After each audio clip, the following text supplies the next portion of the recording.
യൂറോപ്പിൽ അതിർത്തി തർക്കങ്ങളോ പട്ടാള കാവലോ ഇല്ലാതെ 3 രാജ്യങ്ങൾ ഒന്നിക്കുന്ന ദ 3 കൺട്രി പോയിന്റ്.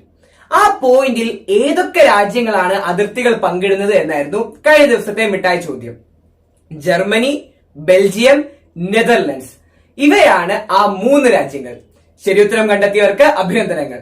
ഒപ്പം ഉത്തരങ്ങൾ കമന്റ് ചെയ്ത വേദവ് കൃഷ്ണ, നിരുപമ, ദിൽനാഥ്, അഫ്ലഹ, മുഹമ്മദ് സഫാസ്, ഋഷി സുരേഷ്, മുഹമ്മദ് അദ്നാൻ, സ്വാലി, ഷഹസാന എന്നിവർക്ക് പ്രത്യേക അഭിനന്ദനങ്ങൾ. ഓർക്കുക, ഈ രാഷ്ട്രങ്ങൾക്കൊക്കെയുള്ള അതിർത്തികൾ അത് മനുഷ്യനിർമ്മിതമാണ്.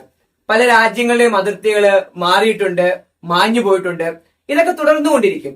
എങ്കിലും ഓരോ കാലത്തും ഓരോ അതിർത്തിക്കുള്ളിലും താമസിക്കുന്ന മനുഷ്യർക്ക് ആ കാലത്തെ അതിർത്തികൾ എക്കാലവും നിലനിൽക്കണമെന്നുള്ള ചിന്തയാണ്.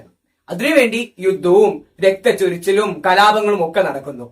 സത്യം പറഞ്ഞാൽ നമ്മൾ ചിന്തിക്കേണ്ടത് അതിർത്തികളെ കുറിച്ചല്ല, അതിരുകളില്ലാത്ത മനുഷ്യ സ്നേഹത്തെ കുറിച്ചാണ്. എന്തായാലും നമുക്ക് ഇന്നത്തെ മിഠായി ചോദ്യത്തിലേക്ക് പോകാം. എനിക്ക് ഇന്ന് അറിയേണ്ടത് ഒരു കലാരൂപത്തിന്റെ പേരാണ്. പണ്ട് കാസർഗോഡ്, ചെങ്കൽ പ്രദേശങ്ങളിൽ അവിടെയുള്ള ആൾക്കാർ ഒരു പ്രത്യേകതരം പച്ചക്കറി കൃഷി ചെയ്തിരുന്നു.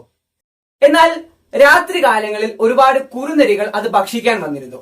അതുകൊണ്ട് അവിടെയുള്ള കർഷകരും നാട്ടുകാരുമൊക്കെ ഒരു പെട്രോമാക്സും ഏന്തി രാത്രി ഈ പച്ചക്കറിക്ക് കാവലിരുന്നു.